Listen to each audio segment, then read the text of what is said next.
Hai, Shalom, selamat pagi. Kita jumpa lagi di Empowering You, ya, Good Leader. Nah teman-teman, ketemu lagi pagi ini. Saya ingin bahas lagi kembali tentang Good Leader, ya. Bagaimana perbedaan yang bisa membuat perbedaan. 1 Samuel 17 pasal yang ke-37 itu dikatakan bahwa pula kata Daud, Tuhan yang telah melepaskan aku dari cakar singa dan dari cakar beruang, Dia juga akan melepaskan aku dari tangan orang Filistin itu. Kata Saul kepada Daud, pergilah, Tuhan menyertai engkau. Nah, good leader yang kita mau belajar hari ini yaitu Daud. Coba pertimbangkan dan renungkan bagaimana mungkin Daud bisa berdiri untuk melawan Goliat ketika tentara Israel yang begitu banyaknya justru ditarik pulang dalam ketakutan. Tapi Daud punya feel yang berbeda. Apa sih yang membuat Daud itu berbeda? Ya. Nah, yang membuat Daud berbeda, cara Daud melakukannya seperti ini, saudara. Pertama, Daud punya perspektif atau cara pandang yang berbeda dari orang lain. Dia melihat kesempatan, dia melihat opportunity. Ya, Daud bukan sekedar melihat ancaman, tetapi dia justru punya cara pandang melihat segala sesuatu itu merupakan sebuah kesempatan. Ya. Kemudian Daud ini metodenya berbeda dari orang lain. Dia memutuskan untuk menggunakan senjata yang terbukti bahwa ia sudah tahu cara menggunakannya. Nah, kesalahan-kesalahan dari kebanyakan kita adalah kita berusaha copy kelebihan orang lain. Kita coba meniru, ya, kelebihan orang lain. Oh, dia begini, kita bikin begitu. Karena dia punya kemampuan begini, kita mencoba menjadi orang lain.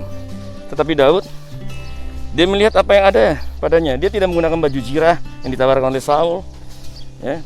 Tapi dia lebih memilih bagaimana memanfaatkan apa yang dia sudah tahu gunakan. Semua yang pernah dipercayakan kepadanya, justru dia menggunakan sesuatu atau alat yang memang sudah dia kuasai.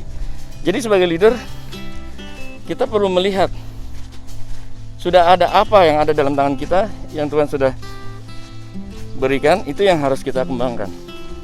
Bukan kita mencoba mengcopy kelebihan orang lain. Kemudian Daud memiliki keyakinan yang berbeda dengan orang lain. Dia mendengar ancaman Goliat terhadap Allah Israel dan dia yakin Tuhan bisa mengalahkan Goliat. Jadi dia memiliki keyakinan yang sangat berbeda. Ketika orang lain yakin mereka akan kalah, tapi Daud yakin bahwa Allah akan bisa membantu dia untuk melawan Goliat. Jadi seorang leader perlu punya sesuatu yang dipegang, perlu ada yang dia yakini, ya. Seorang leader harus memegang teguh apa yang dia yakini. Nah, kemudian Daud, visinya dan tujuannya itu berbeda dari orang lain. Dia ingin membuat Tuhan dikenal sebagai Tuhan yang paling kuat di bumi. Jadi dia punya purpose, dan purpose-nya adalah kemuliaan Tuhan. Visinya sudah jelas adalah kemuliaan Tuhan, sehingga dia tegas memegang penuh apa yang menjadi tujuannya. Nah, leader harus punya kejelasan visi. Jadi bisa lompat-lompat sana sini. Visi adalah tujuan yang harus terus capai. Dan kemudian pengalaman Daud berbeda dari orang lain. Dia dibawa ke medan perang di masa lalunya dengan kemenangan atas singa dan beruang, bukan malam yang penuh ketakutan. Jadi experience, pengalaman. Kalau kita lihat ke belakang, apapun yang pernah Tuhan izinkan, segala sesuatu yang pernah kita alami dan kita melewatinya, itu adalah tempat di mana Allah melatih kehidupan kita sebagai pemimpin. Dia melatih kita melewati segala sesuatunya, sehingga yang saat ini kita hadapi, kita akan capai juga menang. Kemudian Daud sikapnya berbeda dari orang lain. Dia melihat Goliat bukan sebagai ancaman yang terlalu besar untuk